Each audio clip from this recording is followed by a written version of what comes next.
قرآن ہے تو ہم ہیں، اسلام ہے تو ہم ہیں، قرآن کا احترام ہے تو ہمارا احترام ہے، اسلام کا احترام ہے تو ہمارا احترام ہے۔ ہمیں پوری طرح قرآن کے ساتھ کھڑا ہو جانا چاہیے۔ اللہ نے اس کتاب کے ذریعے قوموں کو عزت دی ہے اور اللہ نے اس کتاب کو پس پشت ڈالنے والوں کو کار مذلت میں گرا دیا ہے۔ آج جو قرآن کے احترام سے پیچھے رہ گیا، دبے دبے لفظوں میں، میٹھے میٹھے لفظوں میں، چھوٹی چھوٹی باتوں میں اگر آپ نے قراردادیں موو کر لی، چھوٹی چھوٹی باتیں کر لی، خدا کی قسم قرآن ذلیل کر کے رکھ دے گا آپ کو۔ ایک اکیلا کویت جو ہے وہ ترجمے کر رہا ہے سویڈش میں قرآن پاک کے، وہ اپنے قاری بھیج رہا ہے وہاں پر، وہ قراردادیں موو کر رہا ہے، وہ اس پر فیصلے لے رہا ہے۔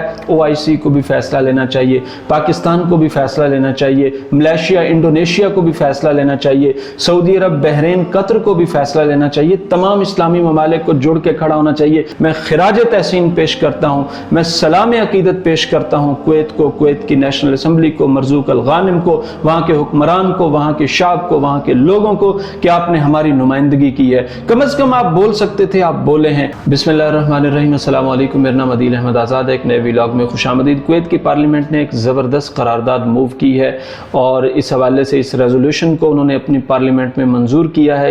اس ریزولوشن کے مطابق قرآن کریم جلانے کی اجازت دینے والے ممالک کی مصنوعات پر پابندی کا مطالبہ کیا گیا ہے۔ یعنی اس ریزولوشن میں، اس قرارداد میں کویت کی نیشنل اسمبلی کے ممبران نے اپنی حکومت سے درخواست کی ہے کہ جن ممالک نے قرآن کریم جلانے کی اجازت دی ہے ان ممالک کا معاشی بائیکاٹ کیا جائے، ان کی مصنوعات کا بائیکاٹ کیا جائے۔ اس قرارداد کا ایک تھوڑا سا پس منظر ہے، میں آپ کے سامنے وہ بھی رکھنا چاہتا ہوں۔ گزشتہ دنوں 2 روز پہلے یونائٹڈ نیشنز کی ہیومن رائٹس کونسل میں ایک قرارداد منظور کی۔ قرارداد کا نمبر ہے HRC 53۔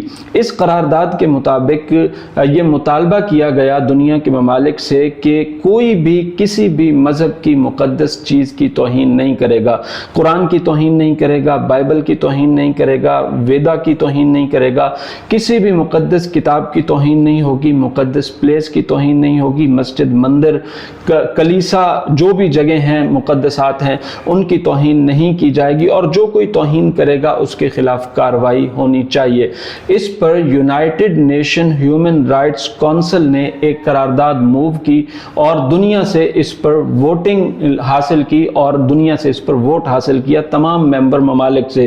تو اس میں 28 ممالک نے یس کہا کہ بالکل یہ قرارداد ٹھیک ہے، قرآن کریم جلانے کی اجازت نہیں ہونی چاہیے، اسی طرح بائبل جلانے کی اجازت نہیں ہونی چاہیے، کوئی بھی مقدس کتاب جلانے کی اجازت نہیں ہونی چاہیے۔ 12 ممالک نے نو کہا، 7 غیر حاضر رہے۔ جن ممالک نے نو کہا ان میں بیلجیم ہے، فن لینڈ ہے، فرانس ہے، جرمنی ہے، برطانیہ ہے، امریکہ ہے۔ اب آ جائیے اس قرارداد کی طرف جو کویت کی نیشنل اسمبلی میں موو ہوئی ہے اور کویت نے یہ منظور کی ہے، کویت کی نیشنل اسمبلی نے یہ منظور کی ہے کہ جو ممالک یعنی اقوام متحدہ کی انسانی حقوق کمیٹی کے سامنے جن ممالک نے کہا ہے کہ قرآن کریم جلانے کی اجازت ہونی چاہیے، یعنی امریکہ، یعنی فرانس، یعنی برطانیہ، یعنی جرمنی، ان ممالک نے جو اجازت دے دی ہے تو ان ممالک کی معاشی بائیکاٹ ہونا چاہیے۔ امریکی مصنوعات، برطانیہ کی مصنوعات، جرمنی کی مصنوعات، یہ تمام ممالک کی مصنوعات کا معاشی بائیکاٹ ہونا چاہیے۔ یہ کویت کی نیشنل اسمبلی اپنی حکومت سے مطالبہ کر رہی ہے۔ کیسے غیور لوگ ہیں، کیسے قرآن سے محبت کرنے والے لوگ ہیں۔ اور ایک اور شخص جو کویت کی نیشنل اسمبلی کا سپیکر ہے، مرزوق الغانم، مجھے اس شخص سے بڑی امیدیں وابستہ ہیں۔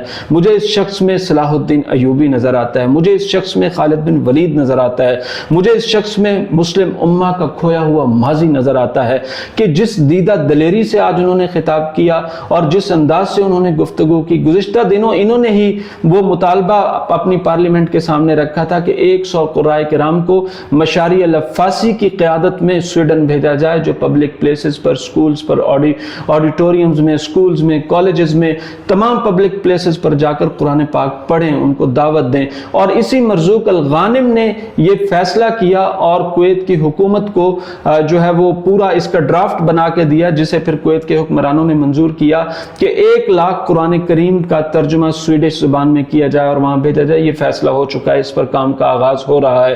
اور آج اسی مرزوق الغانم نے جمعے سے پہلے کویت کی نیشنل اسمبلی سے خطاب کرتے ہوئے کہا کہ قرآن ہے تو ہم ہیں، اسلام ہے تو ہم ہیں، قرآن کا احترام ہے تو ہمارا احترام ہے، اسلام کا احترام ہے تو ہمارا احترام ہے۔ ہمیں پوری طرح قرآن کے ساتھ کھڑا ہو جانا چاہیے، ہمیں پوری طرح اسلام کے ساتھ کھڑے ہو جانا چاہیے۔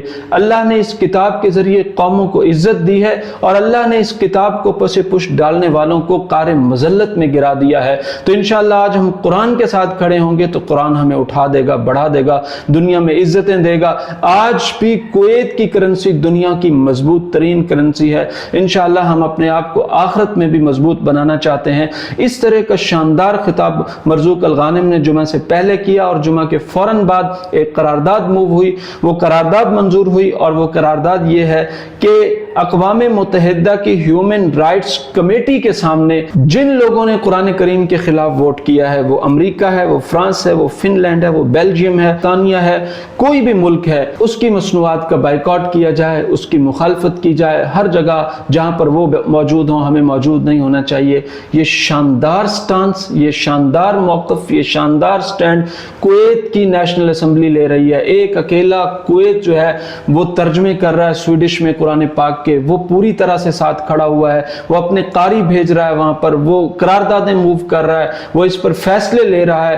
OIC کو بھی فیصلہ لینا چاہیے، پاکستان کو بھی فیصلہ لینا چاہیے، ملیشیا، انڈونیشیا کو بھی فیصلہ لینا چاہیے، سعودی عرب، بحرین، قطر کو بھی فیصلہ لینا چاہیے، تمام اسلامی ممالک کو جڑ کے کھڑا ہونا چاہیے۔ آج جو قرآن کے احترام سے پیچھے رہ گیا، دبے دبے لفظوں میں، میٹھے میٹھے لفظوں میں، چھوٹی چھوٹی باتوں میں اگر آپ نے قراردادیں موو کر لی، چھوٹی چھوٹی باتیں کر لی، خدا کی قسم قرآن ذلیل کر کے رکھ دے گا آپ کو۔ آج قرآن کے ساتھ آپ کھڑے ہو گئے، قرآن کے دفاع کے ساتھ آپ کھڑے ہو گئے، قرآن کی عزت و آبرو کے ساتھ آپ کھڑے ہو گئے، قرآن کی محبت کے ساتھ آپ کھڑے ہو گئے، جس طرح کویت کھڑا ہے، مرزوق الغانم کھڑا ہے، کویت کی پارلیمنٹ کھڑی ہے، کویت کے حکمران کھڑے ہیں، باقی عرب حکمران بھی کھڑے ہو گئے، اسلامی حکمران بھی کھڑے ہو گئے۔ اللہ کی قسم آپ کو دنیا میں عزتیں ملیں گی، آخرت میں عزتیں ملیں گی۔ قرآن کے ساتھ جو کھڑا ہو گیا، قرآن اس کو اٹھا دیتا ہے، قرآن اس کو رفعتیں عطا کرتا ہے، قرآن اس کو بلندیاں عطا کرتا ہے۔ آپ کو معاشی بلندیاں بھی ملیں گی، سیاسی بلندیاں بھی ملیں گی، عزت و آبرو بھی ملے گی، دنیا میں وقار بھی ملے گا۔